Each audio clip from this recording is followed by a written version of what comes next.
Izaho no Jehovah, izay mamela ny elokao rehetra, izay manasitrana ny aretinao rehetra.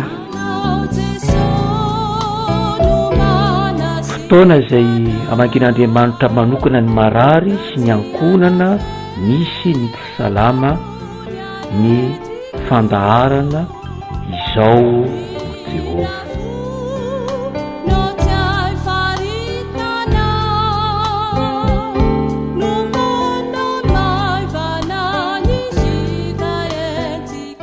Riava malala eo amin'ny tompo, ampitiavana mandrakariva no androsoana ao atokantranonao, eo amin'ny efitrano izay misy ianao ankehitriny. Manasanao amin'izao fanompoam-pivavahana iombonantsika, tanterahantsika marary sy ny ankonana misy ny tsy salama. Koa dia ampitomboina ho aminao anery havana, sy ho an'ny ankohonanao ny fahasoavan'Andriamanitra ao amin'ny Jesosy Kristy tompontsika sy mpamonjy antsika. Hidera sy ankalaza an'Andriamanitra isika, isaotra azy amin'izay rehetra ny tanterahiny tamintsika, tamin'ny manodidina antsika, ary ametraka koa ny fotsika eo anatrehany amin'izao fanompoam-pivavahana izao. Koa dia ny salamo fa 1:70, salamo fa 1:70 no iombonantsika. Ovakitsika amin'izany ny andinin'ny voalohany, dia raisintsika ny andinin'ny 5:90 sy 6:90, ary ny 7:20 sy ny 7:20. Salamo fa 1:70, andinin'ny voalohany, andinin'ny 5:90, 6:90, andinin'ny 7:20, ary andinin'ny 7:20. Rehefa vita ny fiarahantsika mamaky ny salamo, dia mbola hivavaka isika riavana. Ianao Jehovah no itokiko, aoka tsy homenatra mandrakizay aho. Ny vavako hitory ny fahamarinanao sy ny famonjenao mandrakariva, fa tsy fantatro ny isany. Hoentiko ny asa lehibe nataon'i Jehovah Tompo, ampahatsiaro ny fahamarinanao aho, dia ny anao ihany. Miatra amin'izay avo indrindra ny fahamarinanao, Andriamanitra.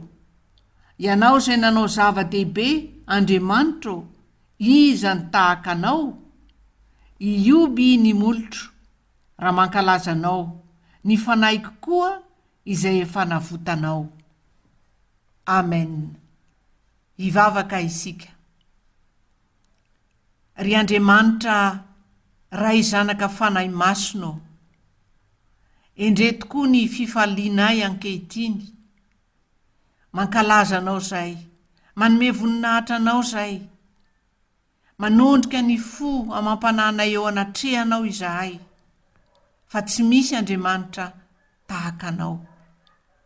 Ianao le Andriamanitra zay mora azo indrindra amin'ny fahoriana, ianao le Andriamanitra zay nantsonay tamin'izay rehetrarehetra nahatery anay ary nanatsotra ny tananao. Misaotra indrindra Tompo, noho ny fanasitranana izay efa nentinao, noho ny fankahirezana izay natolotrao, ary misaotra ihany koa noho ny amin'izao fotoana manokana izao, ahafahanay miara-mankasitraka anao, ary ahafahanay miara-miombom-bavaka, manao izao fanompoam-pivavahana izao, mba ho anitra kasitrahana eo anatrehanao.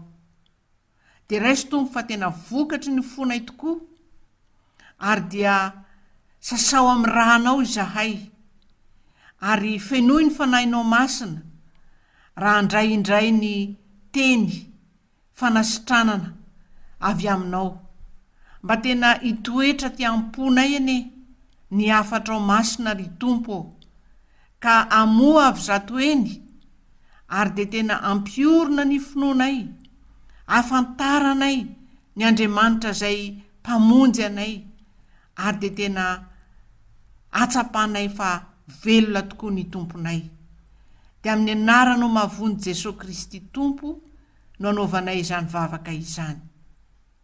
Amen.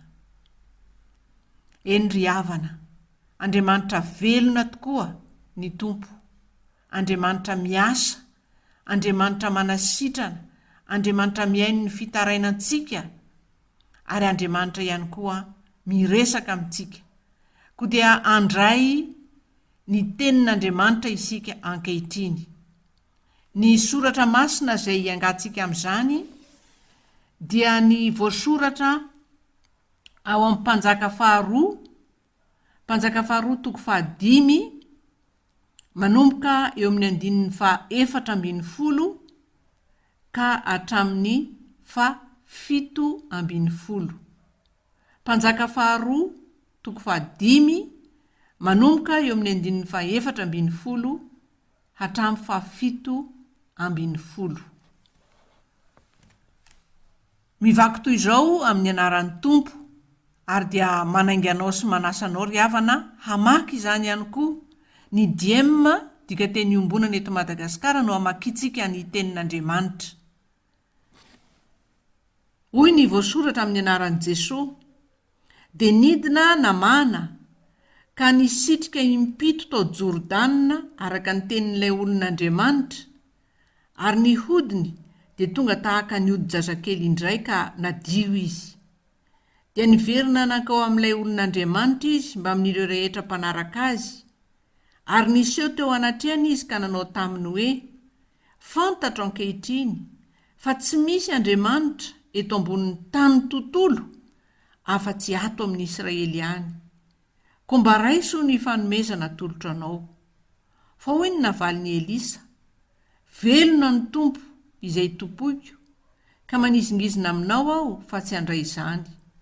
Nitambezo azy handray ihany i Namana saingy nandahatra ny kosa i Elisa ka nilazany hoe: satria nolavinao ny fanomezako dia avelao aho mba hitondra tany kely zakany biriky 2 avy amin'ny taninao, fa izao tsy mba hanolotra intsony sorona dorana manontolo na sorom-pihavanana amin'Andriamanikafa afa-tsy amin'ny Tompo ihany. Amen. Ry hava-malala ao amin'ny Tompo, izay andininy soatra masina ny arahantsika namak'izay dia tantaran'ny Namana izay filohan'ny tafika Sirianina. Izany lehilahy manam-boninahitra izany dia boka tratran'ny abokana izy. Ary arak'izay hita moa zany eo amin'io Mpanjaka faharoa 5 io dia nisy lalana izay nitarian'Andriamanitra azy ka de sitrana tokoa izy rehefa niona tamin'ny Elisa mpaminan'Andriamanitra ary nanaraka ny teny rehetra izay nampitaina taminy, teny hoe misitrika impito ao amin'ny oron'ny Jordanina. Ny tian'ny Tompo ampitaina amintsika an'io tsy de ilay fomba na ilay lalana nitondran'Andriamanitra ny Namana ho amin'izao fahanasitranana mahagaga izao, fa manomboka teo amin'ilay 4:12 sy ny manaraka hatramin'ny 7:12 dia ahitantsika ny vokatra izay le fanasitranana azony Namana izay, ny vokatra le fanasitranana teo amin'ny fiainam-panahiny. Misy andininy 2 reto ry havana izay maneho zany, dia ny andininy 15 tapany B ary ny andininy 17 amin'io Mpanjaka faharoa 5 io. Andininy 15 tapany B averiko vakina, zao no tenin'ny Namana: fantatro ankehitriny fa tsy misy Andriamanitra eto ambonin'ny tany tontolo afa-tsy ato amin'ny Israely ihany. Rehefa sitrany Namana dia nylaobavany izany izy. Dia eo amin'ny 17 dia mbola nisy teny ihany koa izay nataony namana ka naneo izany hoe fiatraika n'le fanasitranana azy teo amin'ny abokana teo amin'ny aretin'ny nofony zany a teo amin'ny fiainam-panahiny. Izao ny voasoratra eo amin'ny 17 io. Avelao aho mba hitondra tany kely zaka ny boriky 2 avy amin'ny taninao, fa izaho tsy hanolotra intsony sorona dorana manontolo na sorom-pihavanana amin'ny andriamanikafa afa-tsy amin'ny tompo ihany. Dia le Andriamanitra Israely zany. Hitantsika amin'izany ry havana fa misy vokatra lehibe anankiroa reto nisongadina teo amin'ny fiainam-panahin'ny namana rehefa sitrana ny aretiny aranofo.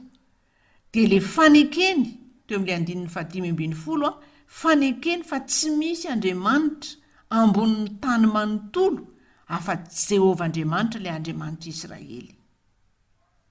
Ary dia ialany ny Andriamanitra Siria, ny Andriamanitra tsy izy rehetra. Misy fanekem-pinoana zany.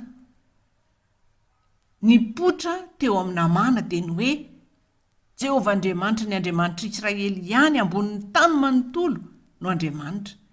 Ary ilay vokatra faharoa dia teraka tao anatin'ny namana ny faniriana haneo izany finoana vaovao tao amin'izany dia ny fankasitrahany n'Andriamanitra izany. Izay ilay voambara teo amin'ny 17. Dia ho jerentsika ireo vokatra lehibe teo amin'ny fiainam-panahin'ny namanareo. Ny soratra masina dia miteny amintsika fa ny zavatra rehetra ry havana dia misy antony avokoa. Andriamanitra te aneo amin'ny namana fa tsy misy Andriamanitra fa tsy izy rery ihany ilay Andriamanitra Israely. Koa raha tonga teo amin'ny namana ilay aretina abokana zany dia nitarian'Andriamanitra izy. Raha mamaky ny tantara amin'ny manomboka any amin'ny 1 tsika dia nitarian'Andriamanitra zany namana tamin'ny alalan'ilay zazavavy kely Jiosy izay tonga mpanompo tao amin'ny vadiny namana hoe tratran'izao aretin'izao ianao tompoko lahy dia aleo ianao manantona any Elisa mpaminan'ny Jehovah Andriamanitra dia ilay Andriamanitra Israely.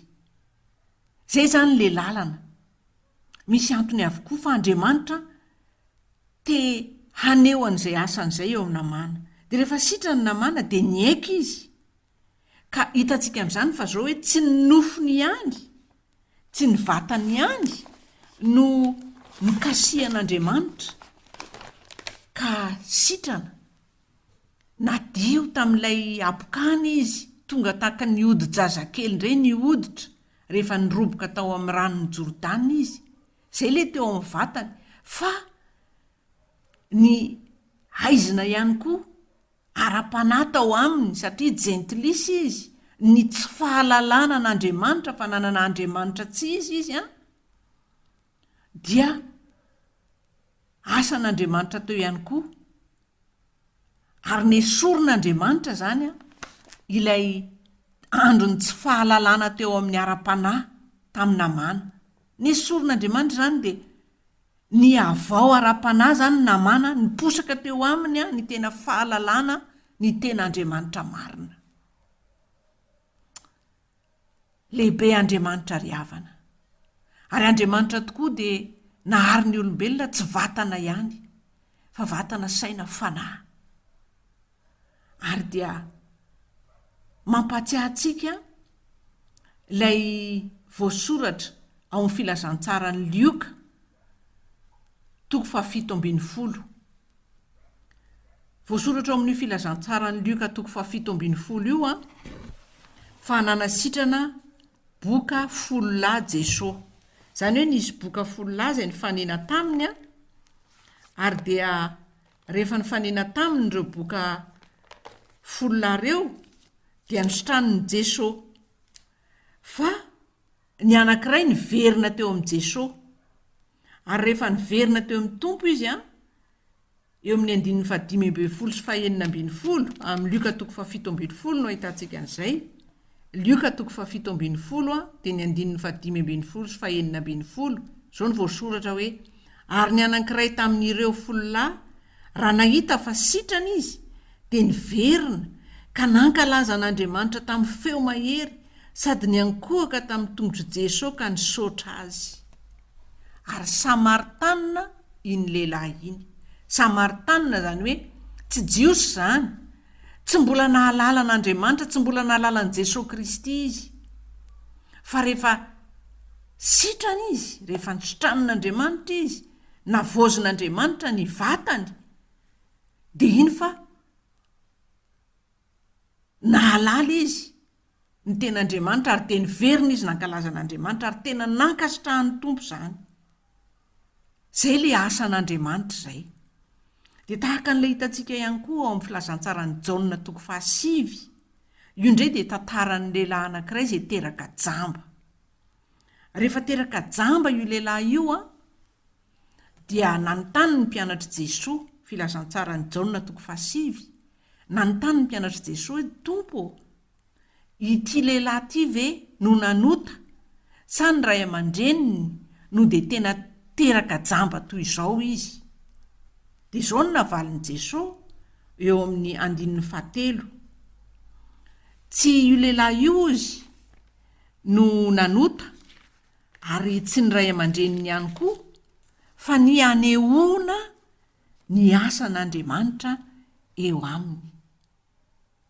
Filazantsarany Jaona 5:7. Jesosy namaly hoe tsy io lehilahy io no nanota na ny ray aman-dreniny, fa ny anehoana ny asan'Andriamanitra eo aminy.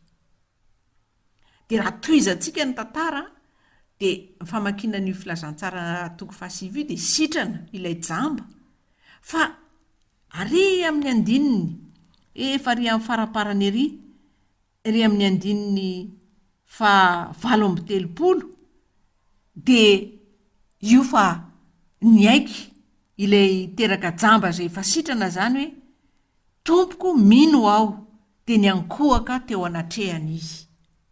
Zay le asan'Andriamanitra eo aminy zay. Tsy mijanona fotsiny eo amin'ny nofontsika Andriamanitra rehefa manasitrana. Amin'ny aretina rehetra hitantsika teo ny apokana, hitantsika teo ny fahajambana.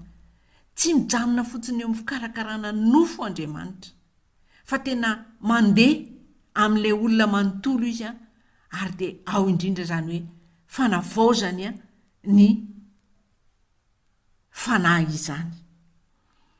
Zay ny vokatra faharoa hitantsika teo amin'ny namana dia hoe nanjary nanaiky zany namana fa hoe tsy misy Andriamanitra afa-tsy ato amin'ny Israely ambonin'ny tany manontolo. Fa ny vokatra faharoa isika dia izao. Nanjary nanana faniriany ny namana haneo ilay finoany, ary zany dia tamin'ny alalan'ny fankasitrahana zay ny pololotra tao am-pony dia nanantona ny Elisa izy dia anome fanomezana ny Elisa. Dia hitantsika fa tsy niraisy ny Elisa izany satria izy hoe velona ny tompoko izy. Hitantsika eo amin'ilay mpanjaka faharoa 5 ka ny 9:9. Fa hoy ny navalin'ny Elisa, velona ny tompo izay tompoiko, ka manizingizina aminao aho fa tsy handray izany. Zany hoe namana zany teo amin'ilay fahatsapany n'ilay fitiavan'Andriamanitra dia te hankasitraka nyity mpanompon'Andriamanitra ity izy. Ny mpanompon'Andriamanitra kosa nefa dia tena mahatsiaro fa fitaovana izy. Velona ny tompo izay tompoiko izy, ary dia natodiny zany tany amin'ny tompo namana. Hoe ny tompo ane no nanao izao taminao ary dia teo amin'izay namana ny teny hoe eny ary fa dia mba avelao aho izy hitondra tany zay zakan'ny boriky roavavy. Tamin'izany andro zany mantsy dia rehefa hanao fanatitra amin'izay heverin'ny firenena isatokony ny fanatitra ao any Andriamanitra zay tompoiny izy dia zay zany le fomba sy le finoana tamin'izay dia hoe tsy maintsy eo amin'ny tanyn'ilay tena tany avy eo amin'ilay firenena mihitsy nanaovana n'ilay fanatitra. Dia izay no natonga ny namana ny teny hoe aleo ary hitondra tany afa-ty aminareo fa za hiverina any amin'ny fireneko, fa za tsy hanao fanatitra ho an'ny Andriamanitra le taloha intsony le Andriamanitra izy fa Jehovah tompo Andriamanitra ihany no anaovako fanatitra. Tena tao anatiny mihitsy ilay hoe ankasitraka ary tena hoe niendriky ny fanatitra moa zany dia hoe fiankohofana fanompoana an'io Andriamanitra io. Zany ny vokatra faharoa zany ry havana. Ilay boka sitrana tamin'ilay folo lahy tary amin'ny filazantsarany Lioka 7:70 dia hitantsika fa hoe niankohaka teo amin'ny Jesosy izy, teo amin'ny tongotry Jesosy ary nisaotra ny Jesosy. Zay le fankasitrahana zay. Ary ny mpanao salamo ry hava fantatsika tsara ny salamo 9:100 dia vavaka mipololotra mba anatin'ny fony ny mpanao salamo. Ao amin'ny salamo 9:100 hoy ny voasoratra ny soramandry hoe fisaorana nataon'izay saiky maty nefa novonjen'Andriamanitra. Dia raha mamaky tsika manomboka amin'ny 2:20 amin'ny salamo 9:100 io dia zao no vavaka mipololotra ao am-pony ny mpanao salamo hoe inona no avaliko an'i Jehovah no ny soa rehetra nataony tamiko. Andray ny kapoky ny famonjena aho ka iantso ny anaran'i Jehovah. Anefa ny vadiko amin'i Jehovah aho, eny eo anatrehan'ny olona rehetra. Zava-dehibe eo mason'i Jehovah ny fahafatesan'ny olona masina. Indrisy Jehovah mpanompo tokoa aho. Izao eny mpanomponao sady zanaky ny ankizivavinao, namany fatorako ianao. Ianao no aterako fanaty-pisaorana ary ny anaran'i Jehovah no antsoiko. Anefa ny vadiko amin'i Jehovah aho, eny eo anatrehan'ny olona rehetra dia ho kianja ny tranon'i Jehovah eo afovoanao ry Jerosalema. Aleloia. Mpanao salamo koa ry havana izay natsiaro ny famonjen'Andriamanitra saika maty dia izay inona no avaliko an'i Jehovah noho ny soa rehetra nataony tamiko.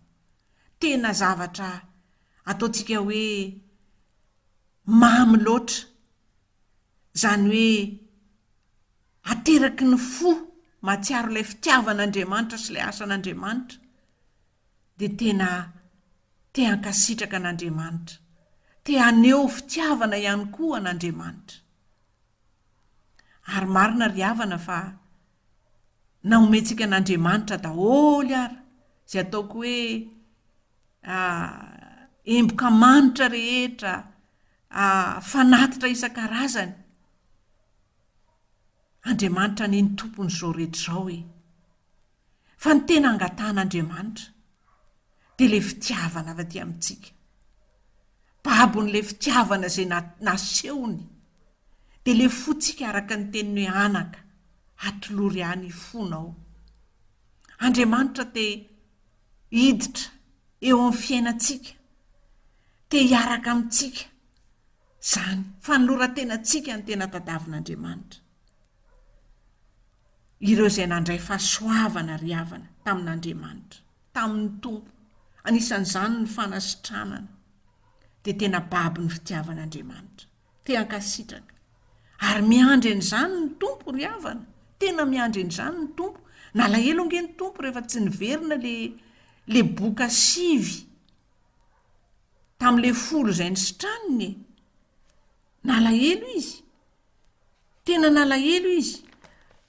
Jerentsika ny filazantsarany Lioka 7:70 hoe rehefa niverina teo anatrehany zany le anankiray dia hoy izy eo amin'ny 7:70, filazantsarany Lioka 7:70. Niankohaka teo atongotry Jesosy zany le anankiray dia hoy Jesosy, tsy efa voadio avokoa ve izy 10 lahy fa aiza ny 9?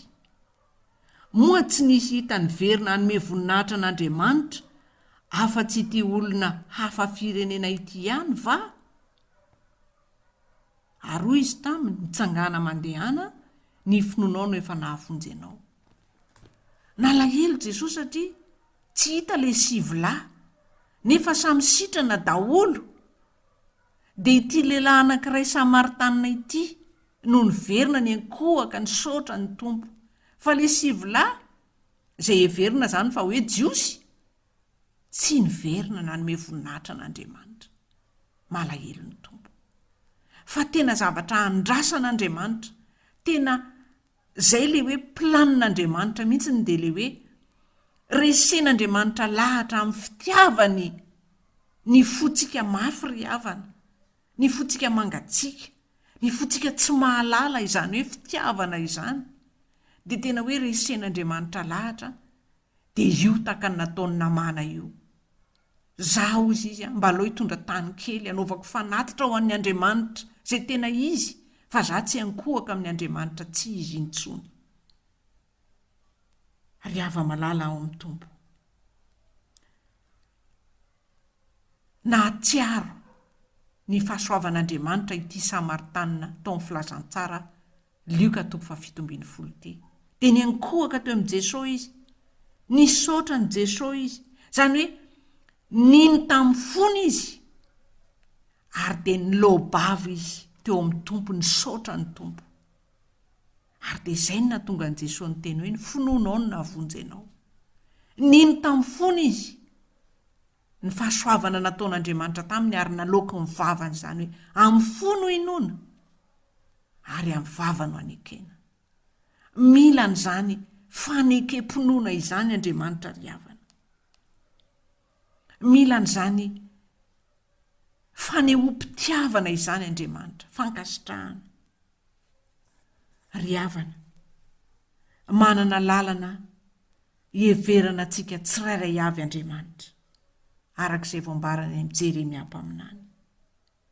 Ary Andriamanitra dia tsara, sady mpanaony tsara Andriamanitra. Ny tranga rehetra eo amin'ny fiainantsika toy ny aretina dia tena tian'Andriamanitra hanehoana ny asany, ny fitiavany antsika. Dia hampanao dingana eo amin'ny fiainam-panahintsika Andriamanitra. Toany namana, jentilisy namana, fa rehefa tratran'ny abokana izy ka nisotran'ilay Andriamanitra Israely, dia voakasika ihany koa ny fanahany, dia nanjary niaika izy fa Jehovah Andriamanitra irery ihany ny tena Andriamanitra amin'ny tany tontolo. Izany hoe ny tranga rehetra eo amin'ny fiainantsika toy ny aretina dia teboka anankiray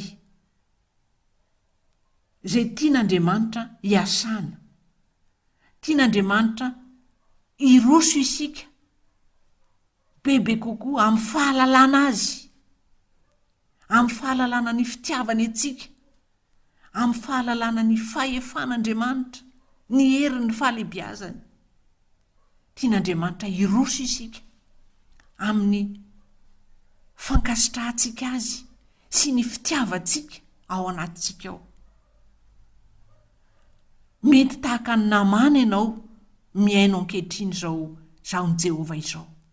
Izany hoe mety mbola manjavozavo ny fiainam-panahinao, mety fahalalana ra-tsaina no ahafantaranao an'Andriamanitra, mety olona ny beazina ary ianao tany misekolim-pinoana, fa mbola tsy tena ivo ny fiainanao, mbola tsy tena tafiditra eo amin'ny fonao le fitiavan'Andriamanitra anao manokana. Dia marary ianao. Fantaro fa te haneho ny asany eo aminao Andriamanitra, te haneho ny fahavelomany sy ny fitiavany Andriamanitra. Tena te hiditra eo amin'ny fiainanao izy ka tena ho tsapanao izany hoe tena velona kay Andriamanitra, tena manasitrana kay Andriamanitra, tena mamonjy kay Andriamanitra. Hay le izy tsy resaka sy tantara fotsiny ao anatin'ny Baiboly, fa hay tena marina, hay tena tsy miova izany Andriamanitra izany, tena mbola manasitrana kay Jesosy. Dia hiroso ianao ry havana ka anaiky fa mpamonjinao manokana izy, ary tomponao manokana izy. Dia anaiky ianao fa le voasoratra hoe toy izao ny tiavan'Andriamanitra n'izao tontolo izao nomeny ny zanan'ilay tokana mba tsy ho very izay rehetra mino azy fanana fiainana mandrakizay, dia anaiky ianao fa toy izao ny fitiavan'Andriamanitra ianao izany manjary tena raisinao ho anao mihitsy, ary izay mihitsy ilay hoe mandray an'i Jesosy, le asa mpamonjena, le asa n'Andriamanitra teo amin'ny hazo fijaliana ho an'ny mpanota, ho an'ny olombelona, dia mandray ny famonjena ianao ry havana. Ry hava malala ao amin'ny tompo. Amin'izay fotoan'izay dia manomboka fiainana vaovao toa ny namana ianao. Tsy hanan'Andriamanika hafa intsony. Izany hoe tsy ho varim-bariana intsony ary tsy hoe manjavozavo intsony izany fiainam-panahy izany, fa tena fantatra ao amin'izay hoe iza ny ten'Andriamanitra ary iza ny mpamonjy, dia Jesosy Kristy izany. Tsy misy anarana hafa ety ambany masoandro azahoana famonjena afa-tsy ny anaran'i Jesosy Kristy ihany. Tena tonga olom-baovao ianao noho ny asan'Andriamanitra ao amin'i Jesosy Kristy. Dia manjary te hankasitraka azy ianao, resy lahatra amin'ny fitiavana ianao, te hankalaza azy ianao, ary te hamaly fitia azy ianao. Ny toerana misy ianao koa angamba, ianao no mahafantatra azy, dia mety olona efa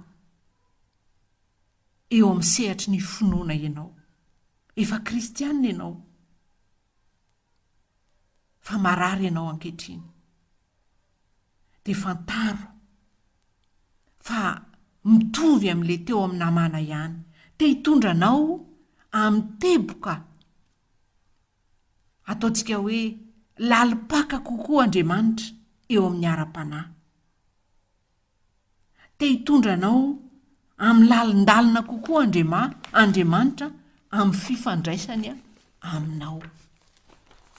Ary te hahita porofom-pitiavana avy aminao Andriamanitra.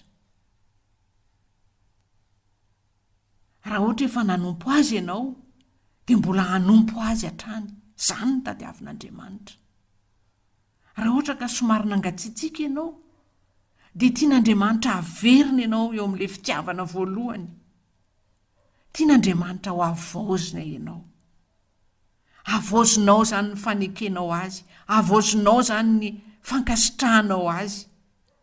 Dia izay ilay hoe mitondra anao amin'ny teboka hafa indray ny tompo. Ary dia hatranitrany ry havana, mifamatotra ary mitombo amin'ny fahalalana tsara an'Andriamanitra. Dia ho voninahitr'Andriamanitra ny ry havana, ny lalana mahagaga izay hitondran'Andriamanitra antsika tsirairay avy. Hivavaka isika. Ry Andriamanitra ray zanaka fanahy masonao, Andriamanitra hatrizay ianao, ary Andriamanitra mandrakizay. Ianao ilay Andriamanitra Israely izay nampiaiky any namana Sirianina, fa tsy misy Andriamanitra ambonin'ny tany tontolo afa-tsy ianao, satria nahita ny asanao teo amin'ny nofony izy, kanefa tsy ny nofony ihany no nikasihanao Andriamanitra, fa ny fanahiny, ny fony, babonao izy. Te hankasitraka anao izy, misaotra anao eram-poeran-tsaina, misaotra indrindra, satria anioko tamin'ny ity fanompoam-pivavahana niombonanay marary ity, dia tsapanay fa te haneo ny asanao eo aminay marary ianao Andriamanitra. Te hampafantatra anay ianao fa Andriamanitra tianay, te hifandray aminay, te hifamatotra aminay. Misaotra anao satria amin'ity anio ity dia misy tokoa ny olona izay amadika ny pejy ny fiainany, tena anaiky fa tsy misy andriamanitra afa-tsy anao. Ry andriamanitra ray zanaka fanahy masonao, tsy misy mpamonjy afa-tsy anao, ry Jesosy Kristy tompona eo.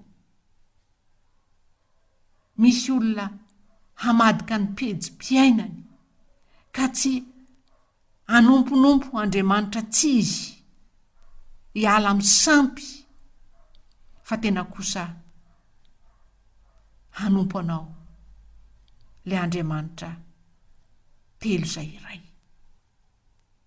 Misaotra anao izahay satria amin'ity anio ty koa no mbola hanavaozanao ny olonao, ny mpanomponao izay efa nanaiky ianao ao anatin'ny aretina ankehitriny, dia mbola hanehoanao fa fitiavana mandrakizay ny fitiavanao azy, ary mbola nasitrana ianao dia hisy lalam-baovao indray, ainga vaovao indray amin'ny fanoloran-tena, fanekenanao Andriamanitra, fanarahananao ry Jesosy Kristy tompo tiana eo. Dia raiso fa olonao ary dia ondry fiandrinao, dia iseho amin'ny tsirairay avy ene ny voninahitrao ry tompo Andriamanitra eo, ary dia tena hotsapanay tokoa ny fahavelomanao, ny fahalebiazanao, ny fitiavanao, mankasitraka anao izay Jesosy, na inona aretina hainao izany. Amin'ny anaranao mahavonjy Kristy no anaovana izany vavaka izany. Amen.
Malala ao amin'ny tompo. Lehibe ny Andriamanitra izay ivavahantsika, aza tiano izany, ary dia ny fotoanantsika no mifarana fa derao Andriamanitra, ankalazao Andriamanitra, ary ataovy reharehanao ny azo fijalian'i Jesosy Kristy fa teo no nandatsahany rany namonjeny anao ary nidiakapoka taminy nasitranana anao, nasitranana antsika. Raha sitrapon'Andriamanitra ry havana amin'ny herin'ny anio toy izao isika dia mbola iombam-bavaka hatrany ankalazan'Andriamanitra ary ivelona amin'ny teniny. Dia hotolorana ny tsodrano ankehitriny ry havana ho tanteraka aminao izany tsodrano avy amin'Andriamanitra izany. Hitahy ianao anie Jehovah ka hiaro anao, ampamirapiratra ny tavany aminao anie Jehovah ka hamindra fo aminao, hanandratra ny tavany aminao anie Jehovah ka hanome anao fiadanana, amin'ny anaran'ny Ray sy ny Zanaka sy ny Fanahy Masina. Amen. Finaritra ry havana.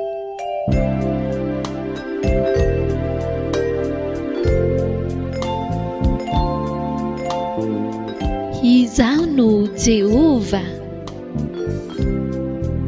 Fandaharan'ny radio vaovao maso, iandreketan'ny mpanompon'Andriamanitra Rajaonarison Pascal mivady.